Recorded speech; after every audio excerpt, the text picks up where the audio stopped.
गिरीश महाजन साहेबांनी त्या ठिकाणी शिष्टाई केली आणि त्यांनी आज मुख्यमंत्र्यांसोबत त्यांच्या शिष्टमंडळाला मुख्यमंत्र्यांची भेट घालून दिली।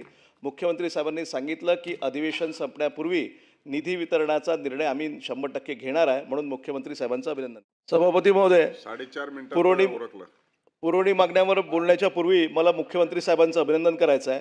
राज्यातल्या शालेय शिक्षण विभागाअंतर्गत टप्पा अनुदानाकरता प्रतीक्षारत असलेले सर्व शिक्षक काल त्या ठिकाणी आंदोलनासाठी आले होते आझाद मैदानावर। आम्ही सुद्धा अनेक आमदार आलो होतो। गिरीश महाजन साहेबांनी त्या ठिकाणी शिष्टाई केली आणि त्यांनी आज मुख्यमंत्र्यांसोबत त्यांच्या शिष्टमंडळाला मुख्यमंत्र्यांची भेट घालून दिली।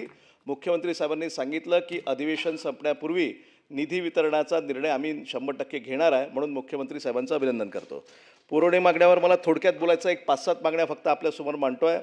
7वा वेतन आयोग आपण आपल्या राज्यामध्ये लागू केला, सर्व कर्मचाऱ्यांना लागू केला, सर्व विभागाला लागू केला। याच्यामध्ये आपल्या महाराष्ट्रातल्या सर्व अकृषी विद्यापीठांमध्ये हा लागू करताना आपण त्याच्यामध्ये फक्त लघुलेखक जे उच्च श्रेणी आणि लघुलेखक निम्न श्रेणी आहे, ज्याला आपण स्टेनो म्हणतो, तर या GRमध्ये फक्त आपण जे जोडपत्र जोडलेलं आहे की राज्यातले सर्व विद्यापीठांना आणि सर्व कर्मचारी त्याच्यामध्ये संलग्नित जेवढे अनुदानित महाविद्यालय आहे, तो एक शब्द सुटल्यामुळे राज्यातल्या सर्व संलग्नित महाविद्यालयामधले स्टेनो जे आहेत ते याच्यापासून वंचित आहे। तर सुधारित वेतन श्रेणी लागू करण्यासाठी ही माझी मागणी आहे। या ठिकाणी आपल्या राज्यामध्ये सामाजिक न्याय विभागाच्या अंतर्गत आपले राज्यातले सर्व सोशल वर्क कॉलेजेस होते आणि हे सोशल वर्क कॉलेज आपण 2024मध्ये दादांच्या पुढाकाराने आपण उच्च व तंत्र शिक्षण विभागामध्ये आणले। त्यांना कॅश करिअर ॲडव्हान्समेंट स्कीम जी आपण म्हणतो ती अजूनपर्यंत लागू झाली नाही, तसा GR आपण काढलेला आहे। जर आपण त्या GRची अंमलबजावणी केली तर निश्चितपणाने समाजकार्य महाविद्यालयातले सर्वच्या सर्व शिक्षक याला पात्र ठरतील आणि त्यांना त्याचा लाभ मिळेल, म्हणून माझी ती दुसरी मागणी आहे। आपल्या राज्यामध्ये 3600पेक्षा अधिक पदं रिक्त आहे उच्च व तंत्र शिक्षण विभागामध्ये। विद्यापीठ आणि जितकी काही आपले संलग्नित अनुदानित महाविद्यालय या सर्व महाविद्यालयांमध्ये मोठ्या प्रमाणामध्ये जोपर्यंत 80% पदभरती होत नाही तोपर्यंत नॅकसाठी सुद्धा त्यांना अडचण निर्माण होते आणि म्हणून त्याची सुद्धा आपण दखल घ्यावी आणि या प्राध्यापक भरतीला सुद्धा आपण मान्यता द्यावी। दादांचं सुद्धा अभिनंदन करतो, कारण पृथ्वीराज चव्हाण साहेबांच्या नंतर पहिल्यांदा सार्वजनिक ग्रंथालयाच्या बाबतीमध्ये सकारात्मक निर्णय जर कोणी घेतला असेल तर तो चंद्रकांत दादांनी घेतला। आपण मागच्या वेळेला अनुदान दरामध्ये 60% वाढ केली, आता 40%साठी ते लोक सातत्याने आंदोलन करत आहेत।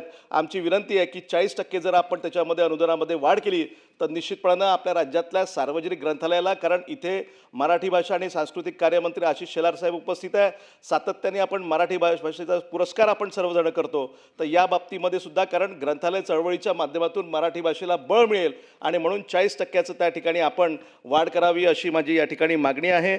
आपल्या राज्यातल्या ज्या अनुदानित आयुर्वेदिक महाविद्यालय आहेत त्याच्या गट क गट ड या संवर्गातील जे काही शिक्षकेतर कर्मचारी आहेत यांच्या संदर्भामध्ये सुद्धा 7व्या वेतन आयोगामध्ये आश्वासित प्रगती योजनेचा सुद्धा आपण GR काढलेला आहे।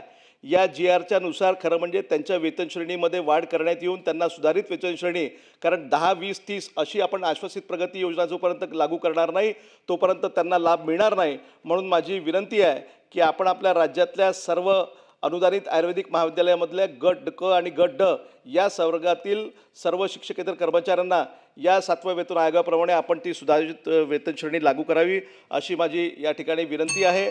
आपल्या राज्यामध्ये जे वैद्यकीय महाविद्यालय आहे तिथे अनेक ठिकाणी सर्वच महाविद्यालयामध्ये कंत्राटी बेसिसवर प्राध्यापक नियुक्त केलेले आहेत। कंत्राटी बेसिसवर वैद्यकीय महाविद्यालयासारख्या ठिकाणी अपॉइंटमेंट करणं योग्य नाही आणि म्हणून तत्काळ आपण सुद्धा सर्व प्रकारच्या वैद्यकीय महाविद्यालयामध्ये पूर्ण स्वरूपामध्ये कायमस्वरूपी प्राध्यापकांची आपण नियुक्ती केली तर निश्चितपणाने आपल्या राज्यातल्या सर्व वैद्यकीय शिक्षण सेवेमध्ये निश्चितपणाने फरक पडेल। आपल्या राज्यात असणारे वैद्यकीय महाविद्यालयामध्ये असणारे प्राध्यापक त्यांचे सुद्धा अनेक प्रश्न प्रलंबित आहे।